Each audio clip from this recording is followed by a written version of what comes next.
नमस्कार दोस्तों। अभी हिंदी पखवाड़ा चल रहा है। पखवाड़े का मतलब होता है 15 दिन। तो जैसा कि आप जानते हैं 14 सितंबर हिंदी दिवस के रूप में समस्त भारत देश में मनाया जाता है, राजभाषा हिंदी के रूप में। और हर केंद्रीय सरकार के जो भी कर्मचारी होते हैं वहाँ पे हिंदी पखवाड़े के रूप में 15 दिन तक पखवाड़ा मनाया जाता है। उसमें विभिन्न तरह की प्रतियोगिताओं का आयोजन किया जाता है और उसमें से जो प्रतिभागी उत्तीर्ण होते हैं यानी कि टॉप में आते हैं, ऊंचे स्थान पर आते हैं, उनको पारितोषिक भी वितरण किया जाता है। तो अभी ये पखवाड़ा चल रहा है और हर केंद्रीय सरकार के सभी कार्यालयों में, वो रेलवे ही नहीं और भी जहाँ जहाँ केंद्रीय सरकार कार्यालय है वहाँ भी ऐसा चल रहा है। तो आप जहाँ भी नौकरी करते हों, खास करके रेलवे वाले अधिकतर हैं मेरे दर्शक, तो आप भी अभी प्रतियोगिताएं चल रही है तो आप भी उसमें हिस्सा लीजिए। होता क्या है कि जब भी प्रतियोगिता का नोटिस आता है तो वो आपको मालूम नहीं पड़ पाता है।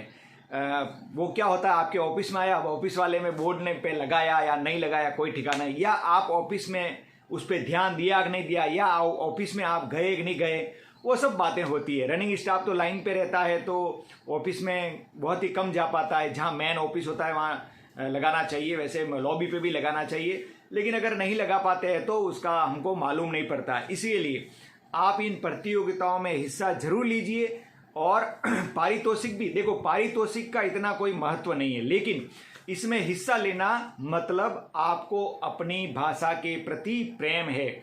जो हमारी राजभाषा है, हमारे देश की भाषा हिंदी भाषा, इसमें ऐसा नहीं है कि आपको अंग्रेजी नहीं बोलना नहीं लिखना है। अंग्रेजी की जगह है, जहाँ जरूरत है वहाँ अंग्रेजी का हम प्रयोग करेंगे, लेकिन राजभाषा का भी तो आदर करेंगे, उसका भी तो प्रयोग करना है हमें। हमारी जो राजभाषा है, राष्ट्रीय भाषा, हमारी मातृभाषा है, तो हिंदी जो है उसकी प्रतियोगिता में आप पता कर लीजिए। हिंदी विभाग होता है हर डीआरएम ऑफिस में, यानी कि जो मंडल कार्यालय होता है वहाँ पे एक अलग से हिंदी विभाग, जिसको हिंदी सेक्शन भी बोलते हैं, वहाँ जाके आप इसके बारे में जानकारी प्राप्त कर सकते हैं।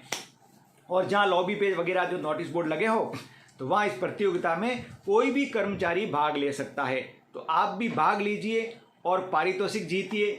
नहीं जीते तो कोई बात नहीं, भाग लेना भी एक शूरवीरता का काम है। मैं कई सालों से इन प्रतियोगिताओं में भाग लेता हूँ और कई बार पारितोषिक भी जीता हूँ, तो इसलिए मैंने सोचा कि आपको भी इसके बारे में बता दूँ। अगर इस साल आप चूक गए कोई बात नहीं, अभी तो 29 तारीख तक चलेगा प्रतियोगिता है, लेकिन अगर इस बार फिर भी आप भाग नहीं ले पाए तो वापस पखवाड़ा सितंबर महीने में चलेगा जब 2022 में। तो पहले से ध्यान रखना, अगर आपके यहाँ कहीं भी नोटिस नहीं आता है तो हिंदी विभाग से पता कर लेने का, उसका फ़ोन नंबर लेके आपके पास रख लीजिए और हिंदी विभाग से पता करके आप इसके में भाग लीजिए। इसमें भाग लेने से आपको हिंदी का ज्ञान अच्छा रहेगा। समय समय पर प्रतियोगी जो परीक्षाएं होती है, यानी कि विभागीय परीक्षा जिसको बोलते हैं डिपार्टमेंटल एग्जाम, उसमें भी हिंदी के प्रश्न आते हैं और उसमें हिंदी के प्रश्न इम्पोर्टेंट, यानी कि वो कंपलसरी है, उसको करना ही करना है आपको हर प्रतियोगिता में। चाहे ऑफिसर की प्रतियोगिता हो, चाहे टेक्नीशियन की, चाहे जेई की हो, हर एक में, चाहे लोको पायलट की हो, उसमें हिंदी के प्रश्न आते ही हैं। इसलिए आप इसमें अवश्य रुचि दिखाइए और आपका हिंदी का ज्ञान भी बढ़ाइए। अगर चैनल को सब्सक्राइब नहीं किया तो कर लीजिए। इसी प्रकार के वीडियो देखने के लिए नोटिफिकेशन बेल को अवश्य दबाइएगा और ऑल को दबाइएगा, ताकि कोई भी वीडियो आपको मिले तो आपको उसका नोटिफिकेशन मिल जाए। जो वीडियो आप देख लेते हैं उसको लाइक कर दीजिए। लाइक करने से लाइक के बटन का कलर चेंज हो जाता है, उससे आपको मालूम पड़ जाएगा कि ये वीडियो आपने देख लिया। आप दूसरा वीडियो देख के आपका नॉलेज बढ़ाइए। ये वीडियो मैं आपके जानकारी के लिए देता हूँ, ज़्यादा जानकारी फिर आप हिंदी विभाग से ही प्राप्त कीजिएगा। धन्यवाद।